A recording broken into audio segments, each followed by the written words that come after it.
Guard के बंदूक से गोली चलने का मामला सामने आया है। गलती से गोली चली है और जहां पर एक की मौत हो गई है। बैंक के रिकवरी एजेंट राजेंद्र पासवान को ही गोली लग गई। राजेंद्र पासवान को गोली लगी और मौके पर ही मौत हो गई। मदनपुर के उंचौली की घटना है। इंडियन बैंक में गोली चलने का मामला और यह मामला पुलिस के संज्ञान में है। पूरी जांच पड़ताल में पुलिस जुट चुकी है। हालांकि देखिए, जानकारी ये मिल रही है कि गलती से ये गोली चली है, लेकिन जांच पड़ताल में पुलिस जुटी हुई है क्योंकि एक व्यक्ति की मौत हो गई है और वो जो व्यक्ति है बताया जा रहा है कि राजेंद्र पासवान है, बैंक के रिकवरी एजेंट जिनकी मौत हुई है। राजेंद्र पासवान को ही ये गोली जा लगी। अब बताते चले आपको, बैंक गार्ड के बंदूक से जैसे ये गोली चली, वहां पर अफरा तफरी का माहौल हो गया और लोग तरह तरह की बातें कर रहे हैं। हालांकि गलती से गोली चलने का मामला ये बताया जा रहा है। और ज्यादा जानकारी के लिए न्यूज़ 18 संवाददाता संजय हमारे साथ जुड़ रहे हैं। संजय सिन्हा, संजय ये बताइए कि गोली क्या गलती से चली है या फिर कोई साजिशन गोली चलाई गई है? फिलहाल क्या सामने आ रही है बात? जी, इस मामले में हमारे बैंक मैनेजर जो हैं श्याम बिहारी प्रसाद, उनसे बात हुई है। उन्होंने बताया कि बैंक में अंदर में स्ट्रांग रूम के पास बैठे हुए थे जो मृतक हैं, वो बैठे हुए थे।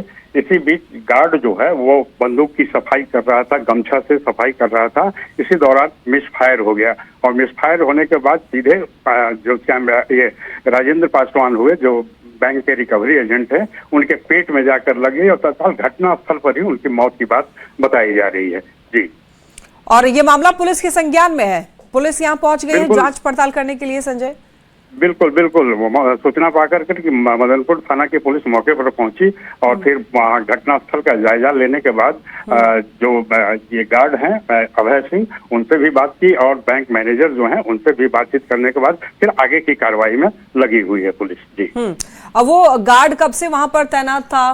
क्या कोई ऐसी उसके बारे में पता चला है? किस तरीके का व्यक्तित्व है उसका? जो गार्ड है वो पहले से वहाँ तैनाती उसकी की गई है, क्योंकि इनका एक एजेंसी होती है, एजेंसी के माध्यम से इनकी तैनाती की जाती है।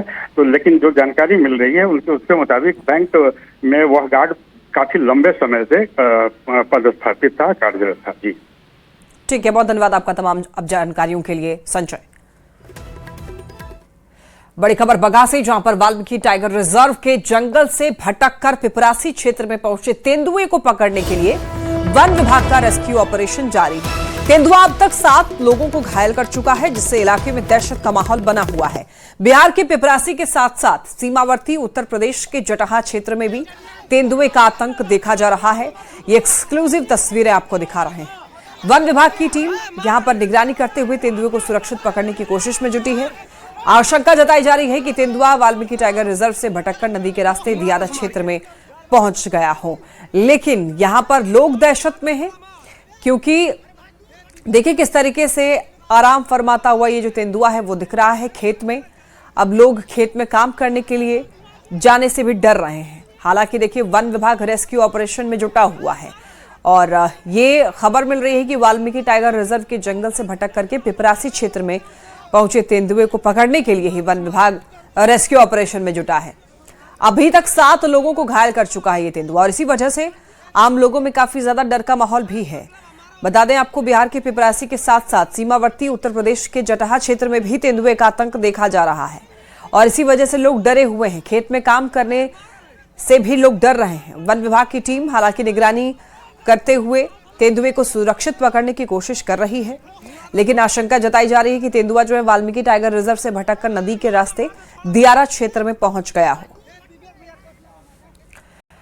और अगली खबर रुक करते हैं सासाराम से। यात्रियों से भरी यहां पर अनियंत्रित बस जो है वो पलट गई है। डिवाइडर से टकराने के बाद दरअसल यह हादसा हुआ है। सड़क हादसा, एक यात्री की मौत, 20 से अधिक के घायल होने की खबर है। अब देखिए, घायलों को अलग अलग अस्पतालों में भर्ती कराया गया है। मृतक भिखी सिंह कैमूर जिले के सवार के निवासी थे। कोचस से मोहनिया की तरफ बस जा रही थी। परस्तुआ के NH 319 पर शेख बहुआरा में यह हादसा हुआ है। तो आपको बताते चले, यहाँ पर सासाराम से यह खबर मिल रही है। यात्रियों से भरी एक अनियंत्रित बस पलट गई है। एक सड़क हादसा जिसमें डिवाइडर से टकराने के बाद हादसा हुआ है। ज्यादा जानकारी के लिए न्यूज़ 18 संवाददाता अजीत हमारे साथ जुड़ रहे हैं। अजीत, एक बड़ा सड़क हादसा जिसमें कई यात्रियों के घायल होने की खबर, एक बार पूरी जानकारी दीजिए। ये बस जो है कोचस से परसथुआ की तरफ जा रही थी और परसथुआ के पास जो है यही हादसा ये हुआ है। और इस बस पहले डिवाइडर से टकराती है अनियंत्रित होकर और बाद में सड़क किनारे गड्ढे में चले जाती है। और स्थानीय लोगों की मदद से किसी तरह लोगों को निकाला गया है और आसपास के अस्पतालों में भर्ती कराया गया है। लेकिन एक व्यक्ति की दर्दनाक मौत हुई है इस हादसे में। भिक्की सिंह है जो कैमूर जिला के सवार के रहने वाले हैं और उसके बाद पुलिस भी मौके पर पहुंची है और सभी घायलों को उठाकर आसपास के अस्पतालों में भर्ती कराया गया है। और बस जो है वो कोचस से मोहनिया की ओर जा रही थी और परसथुआ के पास ये हादसा हुआ है। फिलहाल एक की मौत हो गई है जिसमें और घायलों में 2 की स्थिति चिंताजनक बनी हुई है जिन्हें वाराणसी रेफर कर दिया गया है। फिलहाल जो है अन्य जो घायल हैं उनमें ज्यादातर को छुट्टी दे दी गई है और घायलों में 7 महिलाएं।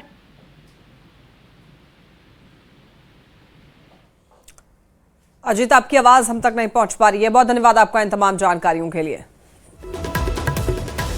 देखिए, यहां पर बताया जा रहा है कि जो लोग घायल हुए हैं इस हादसे में उनको अस्पताल में भर्ती करा दिया गया है और वहां पर उनका इलाज चल रहा है। दरअसल यात्रियों से भरी अनियंत्रित बस पलट गई और एक यात्री की दर्दनाक मौत हो गई। 20 से अधिक के घायल होने की खबर है।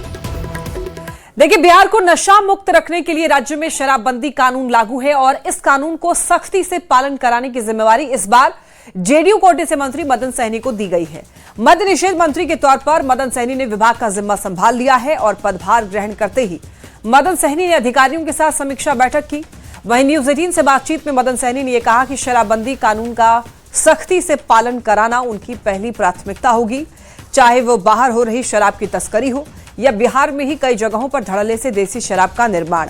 उनकी पूरी कोशिश होगी कि शराबबंदी कानून को सख्ती से लागू किया जाए, नशे के सौदागरों पर नकेल कसी जाए। तो यहां पर देखिए कौन कौन से मंत्री को कौन कौन सा विभाग मिला है। आप देख सकते हैं यहां पर ग्राफिक्स के जरिए आपको दिखा भी रहे हैं, जिसमें कि शैलेश कुमार और फुबुलो मंडल को यहां पर क्या मिला है, सुनील कुमार को क्या मिला है, इन सभी के बारे में यहां पर आप देख रहे हैं। हालांकि देखिए, मदन सहनी से न्यूज 18 संवाददाता रजनीश ने बातचीत की है, आइए आपको सुनवाते हैं।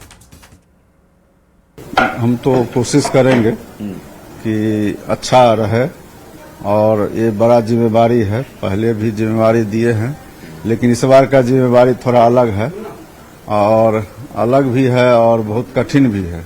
इस कठिन परिस्थिति से हम कैसे निपटेंगे इस पर हमारा पूरा जोर रहेगा और कुछ तो नीति बनाएंगे, कुछ तो लगातार माननीय हमारे नेता नीतीश कुमार जी हम पर भरोसा किए हैं तो कुछ तो हम दिखाएंगे और इतना आसानी से तो हम लोग पीछे हटने वाले नहीं हैं जी।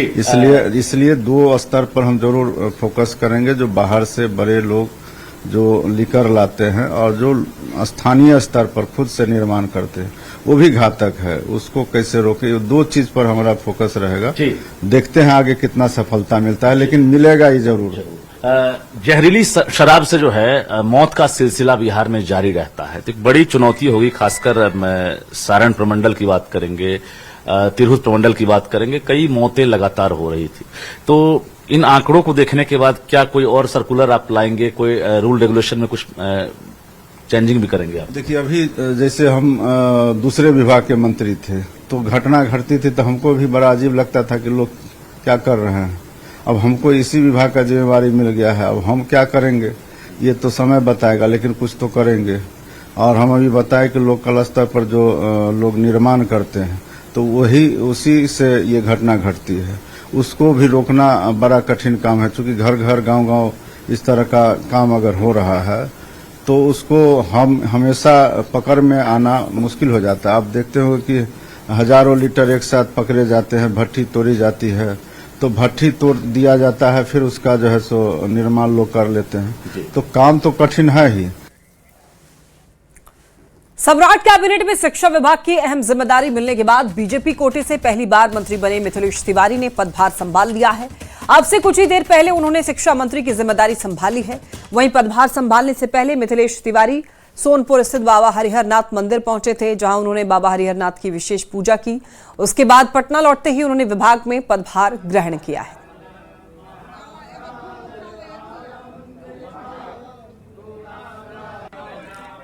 मंत्री मिथिलेश तिवारी ने पदभार संभाल लिया है। इनको देखिए, ये पहली बार मंत्री बनाए गए हैं और यहां पर इनको बड़ी जिम्मेदारी दी गई है शिक्षा विभाग की। और आपको ये बताते चलें, सम्राट चौधरी के काफी करीबी भी माने जाते हैं और शिक्षा विभाग जो है भारतीय जनता पार्टी के कोटे में इस बार आया है। तो ऐसे में पदभार ग्रहण करने से पहले मिथिलेश तिवारी ने बाबा हरिहरनाथ मंदिर पहुंचे और यहां पर पूजा अर्चना की विशेष तौर पर, जिसकी तस्वीरें आप ये देख रहे हैं, और उसके बाद इन्होंने पदभार संभाल लिया है। शिक्षा के क्षेत्र में ये सही तरीके से काम करेंगे और अच्छा काम होगा बिहार में शिक्षा के क्षेत्र में, ऐसा इनका कहना है। नई मंत्रिमंडल में ग्रामीण विकास और सूचना एवं जनसंपर्क विभाग के मंत्री श्रवण कुमार ने यह कहा है कि उन्हें जो भी जिम्मेदारी दी गई है उसे पूरी तरीके से ईमानदारी से निभाएंगे और नीतीश कुमार के विजन को धरातल पर उतारेंगे। उनकी पूरी कोशिश होगी नीतीश कुमार के भरोसे को टूटने नहीं देंगे और विकसित बिहार के सपने को पूरा करेंगे। तो जवाबदेही दी गई है, बहुत भरोसे बहुत उम्मीद के साथ हम लोग के सम्मान नेता नीतीश कुमार जी ने दिया है। इस भरोसे को कभी न टूटने देंगे न कभी झुकने देंगे और जो उनका संकल्प है बिहार को टॉप 5 राज्य में खड़ा करने के लिए, उस संकल्प को जितनी क्षमता है मेरा पूरी क्षमता को लगाकर, अपनी टीम को लगाकर, सभी माननीय विधायक, सभी बिहार के कार्यकर्ता नेता साथियों की क्षमता को लगाकर टॉप 5 राज्य में ले जाने का पूरा। बिहार में कैबिनेट विस्तार के साथ ही कल ही विभागों का बंटवारा भी हो गया और इसके बाद अब टीम सम्राट पूरी रफ्तार में है। मंत्रियों ने विभागों की जिम्मेदारी संभालनी शुरू भी कर दी है। राजस्व एवं भूमि सुधार विभाग के मंत्री दिलीप जायसवाल ने पदभार संभालते ही अपनी प्राथमिकताएं गिनवाई हैं और किसी भी तरह की लापरवाही बर्दाश्त नहीं करने की भी चेतावनी दी है। दिलीप जायसवाल ने सख्त लहजे में अधिकारियों को चेतावनी दी है कि 3 महीने हड़ताल की वजह से लोगों को जो परेशानी हुई है और विभाग का काम अटका रहा है, अब उन्हीं अधिकारियों और कर्मचारियों को दिन रात जागकर काम करना होगा और टारगेट को पूरा करना होगा और इसमें वो किसी तरीके की कोताही बर्दाश्त नहीं करेंगे, ये भी वो सख्ती से कह रहे हैं। देखिए, राजस्व एवं भूमि सुधार विभाग एक चुनौतीपूर्ण भरा हुआ विभाग है। लगातार इस विभाग की बहुत सारी समस्याएं आम जनता को, जो गांव और सुदूर ग्रामीण इलाके में रहते हैं, उनको सुविधा मिल सके, इसके लिए पहले भी जब मैं राजस्व मंत्री था तो मेरा प्रयास था और आगे भी पदभार ग्रहण करने के बाद जो राजस्व विभाग का आम जनता का समस्या होगा उसको हम सही तरीके से धरातल पर उतारने का काम करेंगे। बिहार के 70% आबादी को कहीं न कहीं राजस्व विभाग से काम पड़ता है और राजस्व विभाग में उसको ईमानदारी के साथ, स्वच्छ छवि के साथ नीचे तक, धरातल तक हम लोगों को सुविधा पहुंचा सकें, ये मेरा मकसद होगा। पहले भी मैं इस विभाग में मंत्री था और किसी भी परिस्थिति में गलत को बख्शा नहीं जाएगा। पदाधिकारी दिन रात मेहनत करके, चूंकि अभी हड़ताल बहुत दिनों से था, दिन रात मेहनत करके आम जनता का जो भी काम पेंडिंग है उसको पूरा करेंगे और लगातार दिन रात काम चलेगा, जिससे कि जो हड़ताल के अवधि का काम में रुकावट आया था, जो हमारे पदाधिकारी हैं रात दिन जगें और जग करके उसके बाद जो है आम जनता के कामों का निपटारा करें। इसके लिए अभी हम जो है एक स्पेशल ड्राइव चलाएंगे और स्पेशल ड्राइव चला के जो 3 महीना से लोगों को दिक्कत हो रहा था, हड़ताल चल रहा था, 3 महीना जो लोग हड़ताल में रहे, 3 महीना अब उनको रात दिन जगना होगा और रात दिन जग करके डोर स्टेप पर जो है उनके समस्याओं का हल निकालना होगा। अगर इसमें किसी भी तरह का कोई कोताही होगा तो चाहे कोई भी हो उसको बख्शा नहीं जाएगा। और देखिए, एक बार फिर से पंचायती राज मंत्री बनाए जाने के बाद दीपक प्रकाश ने यह कहा है कि उनकी प्राथमिकता है कि विभाग के जो भी काम चल रहे हैं उसे और तेज किया जाए, साथ ही धरातल पर सभी योजनाओं को और भी बेहतर तरीके से उतारा जा सके, इसको लेकर के भी कदम उठाए जाएंगे। विभाग की जो भी योजनाएं चल रही हैं सबों की समीक्षा होगी और जो कुछ भी जरूरी कदम उठाए जाने हों बेहतरी के लिए कदम उठाए जाएंगे। जो भी परियोजनाएं चल रही हैं गुणवत्तापूर्ण तरीके से हो, ससमय पूरी हो, आम लोगों की समस्याओं का त्वरित समाधान हो। और इधर श्रम संसाधन मंत्री अरुण शंकर प्रसाद ने भी पदभार ग्रहण कर लिया है। नियोजन भवन कार्यालय में पदभार संभालने के बाद मंत्री अरुण शंकर प्रसाद ने अपनी प्राथमिकताएं गिनवाई। उन्होंने मुख्यमंत्री और एनडीए के बड़े नेताओं की उम्मीदों पर खरा उतरने का भरोसा दिलाया है और श्रमिकों को रोजगार दिलाने के साथ ही पलायन दर कम करने की भी प्राथमिकता गिनवाई है। जनता के विश्वास पर, जनता की अपेक्षा पर, और ये एक ऐसा विभाग है जो दलित, शोषित, पीड़ित, प्रताड़ित जो समाज है, समाज का जो सबसे अंतिम कतार का व्यक्ति है, उसके सेवा का अवसर देता है। हम कैसे बिहार से पलायन दर को कम कर सकते हैं, हम कैसे श्रमिकों के जीवन में परिवर्तन ला सकते हैं, हम कैसे उनके जीवन को आसान कर सकते हैं, उनके लिए जो भी मिलने वाली सुविधाएं हैं विभाग से, उसको कैसे बेहतर हम पहुंचा सकते हैं।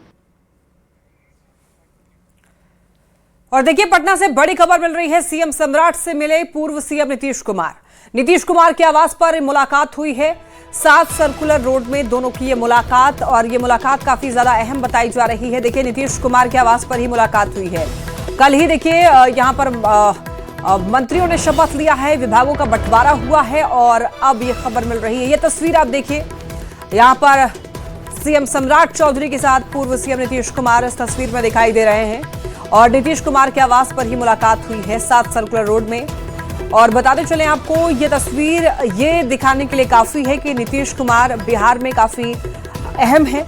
हालांकि वो अब केंद्र की राजनीति की ओर रुख कर चुके हैं, लेकिन इसके बावजूद बिहार में उनका रोल जो है वो कम नहीं होगा।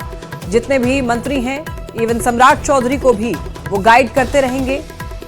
नीतीश कुमार ने पहले भी कहा था कि बिहार से वो जरूर जा रहे हैं, लेकिन आगे वो जितने भी मंत्री होंगे और सम्राट चौधरी को भी वो दिशा दिखाते रहेंगे।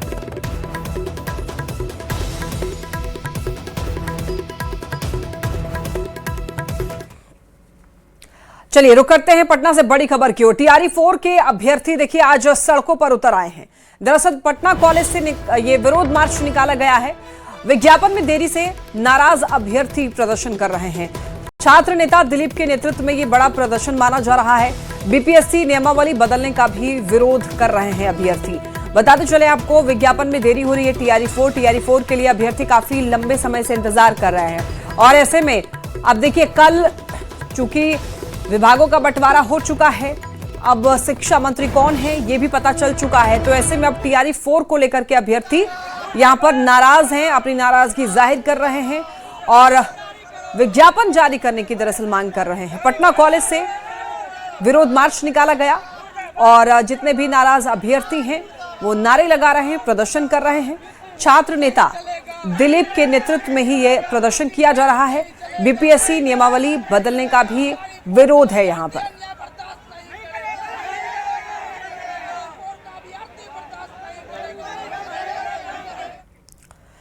देखिए, बेगूसराय से बड़ी खबर मिल रही है, जहां पर एक निजी स्कूल में अचानक से आग लग गई और आग लगने से अफरा तफरी मच गई।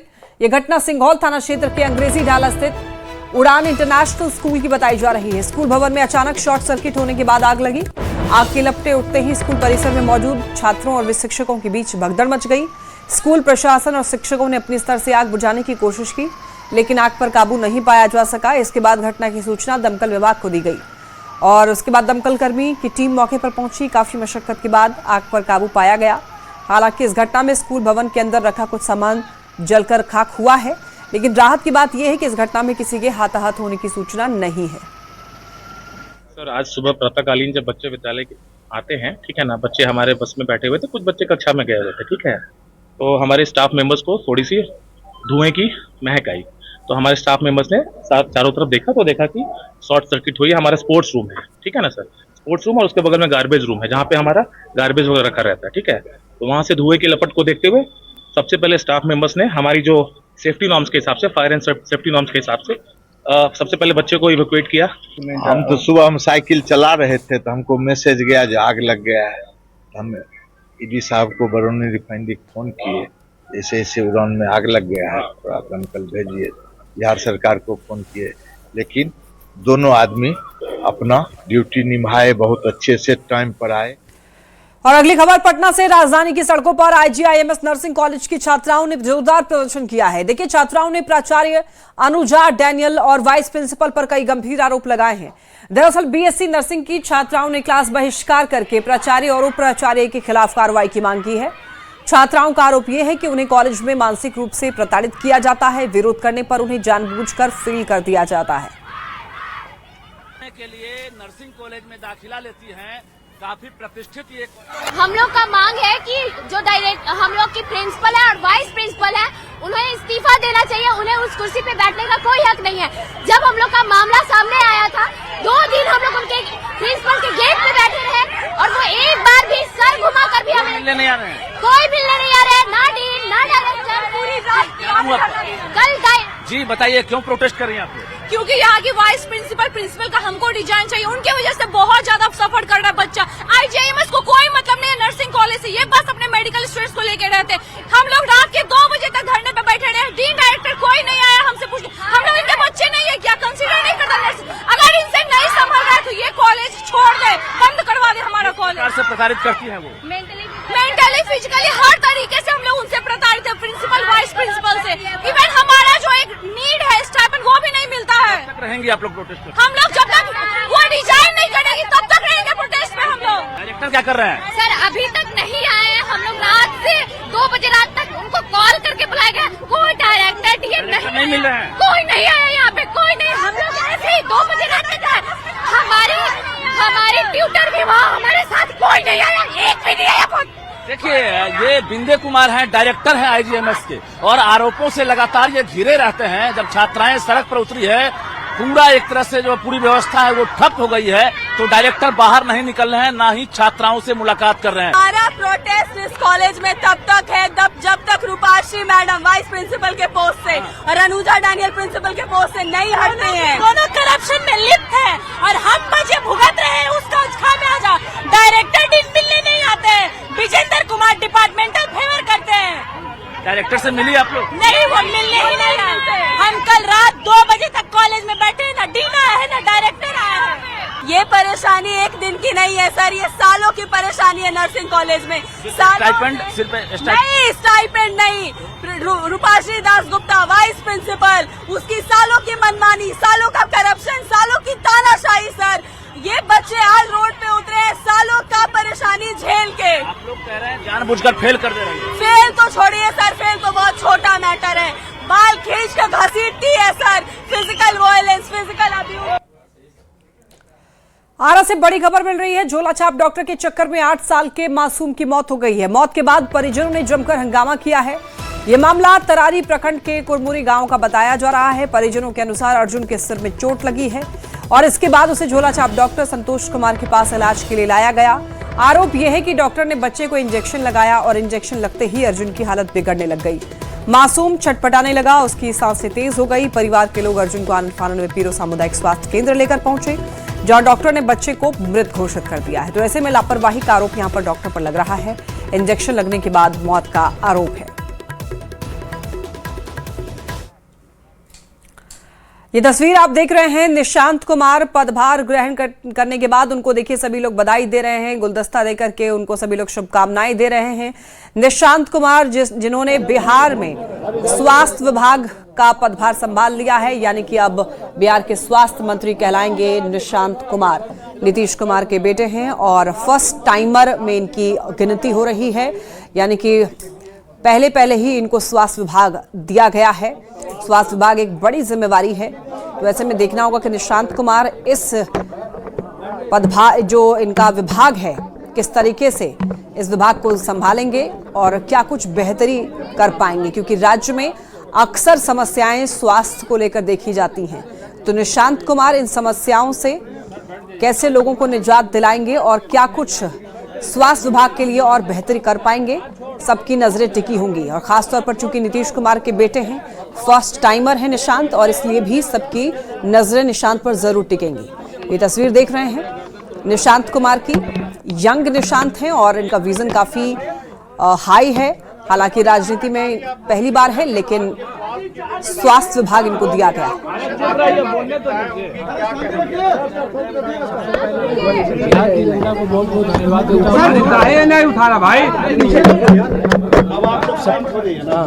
सबसे पहले बिहार की जनता को बहुत बहुत धन्यवाद देता हूँ कि उन्होंने 2025 इलेक्शन में एनडीए को जिताया। मुझे जो जिम्मेदारी दायित्व दी गई है, पार्टी के जदयू के वरीय नेता हूँ, आदरणीय मुख्यमंत्री श्री सम्राट चौधरी जी ने जो मुझे जिम्मेदारी दी है, मैं उसे पूरी सच्चाई, निष्ठा से, ईमानदारी से निभाने की कोशिश करूँगा। खुश है मंत्रालय से? जी एकदम खुश हूँ। क्या लग रहा है निशांत जी, क्या आपको लग रहा है कि सबसे आपकी प्रायोरिटी क्या होगी, प्राथमिकता क्या होगी? पहली बार थोड़ा जानूंगा, सीखूंगा, तो फिर बताऊंगा। निशांत जी, ऐसे तो पिताजी ने जो 20 साल में किया, चाहे स्वास्थ्य हो या कोई भी विभाग, मेरी कोशिश रही कि वो जो काम है वो सिलसिला जारी रहे, और जो भी उन्होंने 7 निश्चय 3 में या समृद्धि यात्रा में वादा किया है, चाहे स्वास्थ्य हो या कोई विभाग, उसको मैं पूरा करने की कोशिश करूँगा। चाहते हैं कि आप मुख्यमंत्री हो निशांत जी? निशांत जी, स्वास्थ्य विभाग को आप करीबी से देखें, क्या कुछ कमी है जो कि सुधार करने की जरूरत है? आज पहले दिन आया। और इसी के साथ इस बुलेटिन में